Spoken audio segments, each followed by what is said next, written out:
Where you put your money is a big deal. Banks, digital wallets, and apps are all fighting for your business. So the question we're exploring here tonight, who can you really trust? I-Team investigator Kylie McGivern finding out hidden costs, little oversight, and one app paying pastors at churches where it markets to parishioners. In our new Full Circle reporting here tonight, we're going to take a hard look at the people in Tampa Bay struggling right now to get by without bank accounts and what you really need to know to protect your paycheck.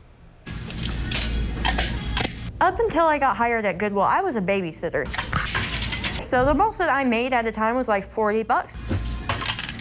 And that's not enough to start a bank account anywhere. So Amber Hatcher never did. I live in a rural area. I don't have access to like public transit. So it's very hard for me to get anywhere, especially within bank hours. She lives just outside of Arcadia, where an estimated 37% either don't have a bank account or access to credit, according to United Way. Plus, traditional banks cost. There was a fee for the overdraft. There was a fee for every time you used an ATM. It's very expensive to be poor in America. So joining me now to break down what all these numbers mean. Aaron Klein is an expert on banking regulation with the Brookings Institution. Americans spend $7 billion a year cashing their checks. Payday lenders, Americans spend $25 billion a year in costs for payday loans and $35 billion a year in bank overdraft fees. Fees, Klein says, that are disproportionately shouldered by lower income workers. It's a huge problem. It's a huge problem hiding in plain sight. In the Tampa Bay area, United Way reports 1 in about every 4 people either don't have a bank account or lack access to at least some banking services like credit cards and loans. And those people are more likely to fall into a debt trap. So what is a debt trap? Say you need a $500 loan, but you don't have a credit card or a bank account. So you turn to a payday lender, which charges $20 for every $100 borrowed. That means when you get paid in 2 weeks, you owe $600. But say you still can't pay. Another $100 buys you an extra 2 weeks. But now you owe $700, or the original loan, plus a whopping 40% interest. A new crop of digital lenders and fintechs are promoting a simple solution. Just finished work. Apps like Earnin. Just got paid. Promising early access to your paycheck in exchange for tips. There's no fees or interest. You just pay what you think's fair. Fair is one thing, but is it legal? The New York State Department of Financial Services is now investigating the app's tipping setup after reports Earnin caps credit for those who don't tip. In a statement, an Earnin spokesperson told us this is a brand new model, so we expect and welcome questions. It's important that our community and industry trust us. If something is said to be optional but is actually in fact required, that's a problem. Financial services is often about trust. Trust, another app may be buying through payments to local pastors and churches.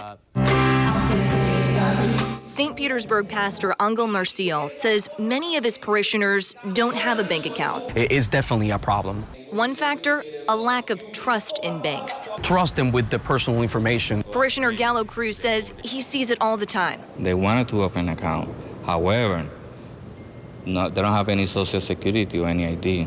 A new app, ViviWallet, is hoping to fill that need, marketing to this church and the more than 40,000 others in the National Hispanic Christian Leadership Conference. Spokesperson Stephen Harkey says ViviWallet sets up accounts with tax ID numbers instead of social security numbers. You just tap deposit, check, fund. The app allows you to make deposits, transfer money, and shop with a Vivi Visa card attached to the account. It costs $4.95 a month. It's like a bank, but to be clear, we are the conduit between the bank and the customer. But the I-Team uncovered the company also paid pastors at the same churches where it is now marketing its services. Can you explain that to me? No, we've had pastors that sometimes we've asked pastors to do research for us. That consumer testing research provided in exchange for a paycheck for some pastors. The company also donates to churches, letting it set up information tables. Is there any conflict of interest with that? No, I don't believe it is. We want to help the churches, so we donate money back to the churches As the company grows, that's part of our plan, is donating and supporting the churches 100%. Pastor Carlos Ortiz was one of those paid consultants, according to the company. It's extremely important to make sure that what we're telling the people is the truth, because that's, they trust us. And so it is very important that we check everything out before we actually spread the word. The president of First Citrus Bank, based in Hillsborough County, says you can trust your money in a bank. And you know where your money is. You sleep better at night.